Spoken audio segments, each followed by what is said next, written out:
olii jiraachuu ibsuun dubartiin takka immoo haadha daa'imaa harmoosiftuu fi maanguddoon qaruu dhabeessi tokkos akka argaman ibsamee jira. Torbaan muraasaan dura Shawaa Bahaa keessatti shamarran Oromoo lama dabalatee namoota 4 irratti hidhaan cubbuu hanga ganna 16 ga'u mana murtii bilxiginnaatiin irratti murtaa'uun hin dagatamu. Biyyoota kudhanii kanneen gaagamni siyaasaa keessatti hammaachaa jiru keessaa Itoophiyaan takka jedhame gamtaan mootummoota. Haaluma kanaan Itoophiyaan tarree biyyoota akka Siriyaa, Yemen, Afgaanistaan, Riippaabilik Dimokiraatawaa Koongoo fa'aa keessatti lakkaa'amuu isiiti. Godina Shawaa Lixaa magaalaa Amboo fi naannawa sanitti poolisoonni humna addaa Oromiyaa kaadiree bilxiginnaa wajjin ta'uudhaan dargaggoota adamsaa jiran jechuun jiraataa magaalaa Amboo tokko bilbilaan Oromiyaa Miidiyaa Neetwoorkiitti hime. Akka maddi keenya kun jedhutti sababa isin deeggartoota ABO shaneeti uummanni akka mootummaa kana jibbee paartii bilxiginnaa hin deeggarreef hawaasa kakaasaa jirtu jechuun raggoonni baay'een reebamuun hidhamaa jiran jedheera. Odumaa wal fakkaatuun Harargee Lixaa magaalaa Ciroottis poolisoonni humna addaa Oromiyaa galgala sa'aatii lamaan booda hawaasa irratti saamichaa fi reebicha geggeessaa jiran jechuun jiraattonni himanii jiru. Filannoo baranaa kan mana marii bakka bu'oota uummataa kan mo'atan taanaan seera qabeessummaa West Bank akka mirkaneessan muummichi ministeera Israa'el Benjaamin Neetaawun waadaa galan. Kana malees Neetaawun waamicha manni marii nageenya dhaabbata mootummaa gamtoomanii yakka waraana Gaazaatti bara 2014 godhame akka qoratamuu fi ICC fi dhiyaatee kuffisee jira. Tolee kabajamtoota daawwattoota Oromiyaa Miidiyaa Neetwoork oduun joosaa kanaaf jennee kana gammachuun daawwattan ture babal'inaa kanaa fi oduu biroo oduu keenya galgalaa keessatti qabannee kan isiniif dhiyaannu ta'a. Gama ogummaa fi teeknikaatiin Abdii Jamaal Tunafaana ture ana oduu dubbisuu kan isin wajjin ture Muhammad Murkamaati. Qophiileen idilee Oromiyaa Miidiyaa Neetwoork irraa itti fufu hangasittuu turtii gaarii. Dursa akkam jirtan kabajamtoota daawwattoota Oromiyaa Miidiyaa Neetwoork kun oduu ijootii oduu ijoojjiin an Muhammad Murkamaati. Arsii Lixaa Naashaallaatti namoota erga artisaa Haacaaluu Hundeessaa ajjeefameen booda aanichatti humnoota sirnichaatiin hidhamanii turan hedduu irratti tibbana hidhaan waggoota dheeraa murtaa'ee jiraachuu maatiin hidhamtootaa bilbilaan Oromiyaa Miidiyaa Neetwoorkitti himanii jiru. Akka maatiin hidhamtootaa jedhanitti jiraattota Naashaallaa magaalaa Ajjee kanneen ta'an namoota 10 irratti manni murtii godina Arsii Lixaa tokko isaanii irratti hidhaa waggaa 10 murteessee jira jedhan. Namoota murtiin dabaa irratti raawwatame kana keessatti ijoolleen umrii isaanii ganna 17 gad ta'anii fi maanguddoon umrii 60 olii jiraachuu ibsuun dubartiin takka immoo haadha daa'imaa harmoosiftuu fi maanguddoon qaruu dhabeessi tokkos akka argaman ibsamee jira. Torbaan muraasaan dura Shawaa Bahaa keessatti shamarran Oromoo lama dabalatee namoota 4 irratti hidhaan cubbuu hanga ganna 16 ga'u mana murtii bilxiginnaatiin irratti murtaa'uun hin dagatamu. Biyyoota kudhanii kanneen gaagamni siyaasaa keessatti hammaachaa jiru keessaa Itoophiyaan takka jedhame gamtaan mootummoota. Haaluma kanaan Itoophiyaan tarree biyyoota akka Siriyaa, Yemen, Afgaanistaan, Riippaabilik Dimokiraatawaa Koongoo fa'aa keessatti lakkaa'amuu isiiti. Godina Shawaa Lixaa magaalaa Amboo fi naannawa sanitti poolisoonni humna addaa Oromiyaa kaadiree bilxiginnaa wajjin ta'uudhaan dargaggoota adamsaa jiran jechuun jiraataa magaalaa Amboo tokko bilbilaan Oromiyaa Miidiyaa Neetwoorkiitti hime. Akka maddi keenya kun jedhutti sababa isin deeggartoota ABO shaneeti uummanni akka mootummaa kana jibbee paartii bilxiginnaa hin deeggarreef hawaasa kakaasaa jirtu jechuun raggoonni baay'een reebamuun hidhamaa jiran jedheera. Odumaa wal fakkaatuun Harargee Lixaa magaalaa Ciroottis poolisoonni humna addaa Oromiyaa galgala sa'aatii lamaan booda hawaasa irratti saamichaa fi reebicha geggeessaa jiran jechuun jiraattonni himanii jiru.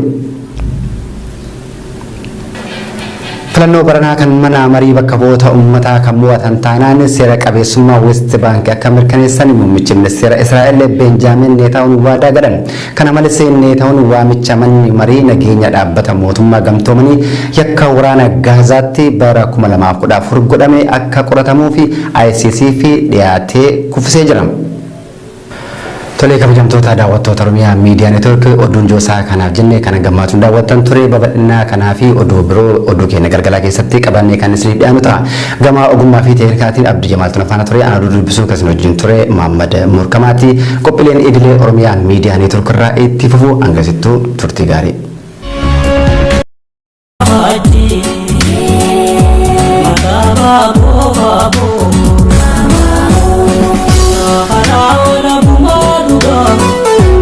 Sabili suma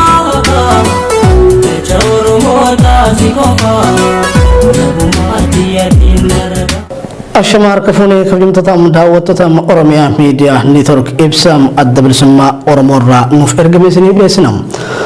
Kora sabam seeran ala yeroo ammaa kanam waajjira muummee Finfinneetti taasifamee ilaalchisee ibsam adda bilisummaa Oromoo bitootessa 12 bara 2021 gocha waliin dhahiinsaam gareem abaa irraa cabsatanii bahan kan qaama caasaam dhaaban alaan ijaaramanii fi mallaqaan gargaaramaniin uumameem dhaabni keenya keessumaa hoggana ilaalchisee dhimma kana qulqulleessuuf jecham korri sabam addaa akka godhamu boordiin filannoo biyyaalessaam Itoophiyaa dhaaba keenyaaf akeekee jiram.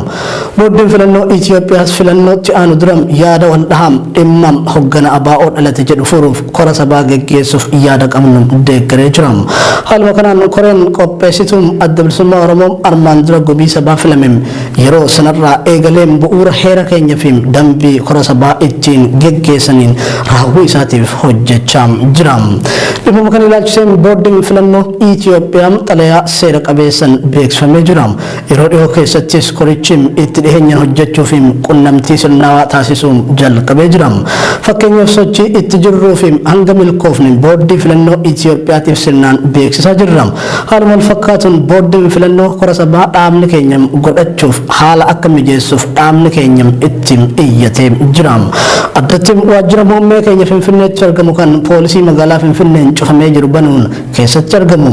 Kana malees abaa'oon gaafam guyyaa 25 lammaffaa bara 2021 xalayaam idilee boordii filannoo Itoophiyaatiin barreessin waajjiraaleen muummee keenya akka nuuf banamanii fi kora deemsisuuf haala mijataa akka nuuf uumamu gaafannee jirra. Gaafam guyyaa tokkoom ji'a 8ffaan bara 2020 komishiniin poolisii magaalaa Finfinnee waajjiraalee muummee keenya ajaja mana murtiin alam humnaan cufuun isaanii ni yaadatama.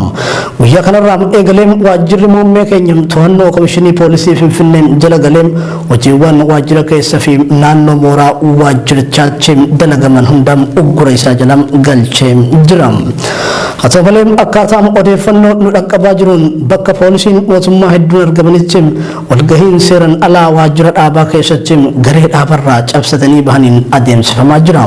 Akkaataa odeeffannoo nu gahe kanaan gaafam guyyaa 12 ji'a 3ffaa bara 2021 adda bilisummaa Oromoo walgahii seeran alaa kun taasifamuu isaatiin akka mormuuf hin fudhanne komishinii poolisii Finfinneetiif xalayaa seerawaa barreesse. Ta'us poolisiin dirqama isaa hanqatuun komishiniin poolisii Finfinnee itti gaafataman yeroo waajjira nu baasan simatan sanarraa waan maddu ni fudhatu. Walgahiin waajjira muummee keenyatti warreen dhaabarraa cabsatanii bahaniin adeemsifamaa jiru guutummaatti seeran alaa fi hayyamamuu fi kan hin malleedha. Akkasumas kun hanqina itti gaafatamummaa qaama beekaa walgahii seeran alaa kanam geggeessaa jiruuti.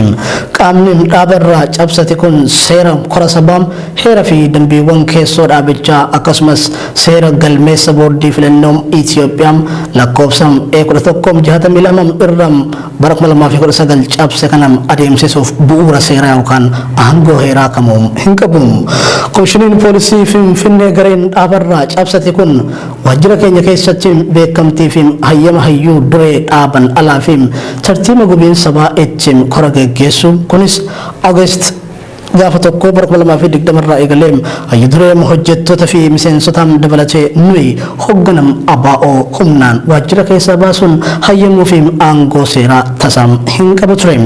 Kanaafuu uummanni Oromoo uummattootni Itoophiyaa fi hawaasni idil addunyaa akka hubatu kan barbaannu abaa'oo irratti gochaan seeraan alaa haqa maleessa fi saamichi siyaasaa xaxaan guutame raawwatamuu fi biyyattiin gara jeequmsa guddaa dabalataatti dhiibaa jiraachuu adda bilisummaa Oromoo ni hubachiisa. Itti gaafatamni waliigalaa kanas kan mootummaa fi dhaabbata mootummaa gocha seeraan alaa kanam raawwachaa jiraniiti.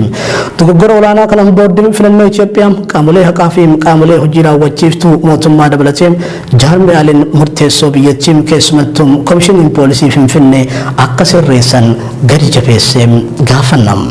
Miseensotaa fi deeggartoota keenya walgahii fakkeessaa kanarratti dammaquu fi guutummaan irraa qooda fudhatu lagatan galateeffachaa dhaaba isaanii eeggachuuf itti fufiinsan jabaatanii akka hojjetan dhaamsa dabarsinaaf. Injifannoon uummata bal'aaf adda bilisummaa Oromoo bitootessa 12 bara 2021. Tolee kabajamtoota daawwattoota keenyaam rakkoon kun maaliif akka furamuun ulfaateem gara fuulduraatti ogeeyyota seeraa dhiheessuun kan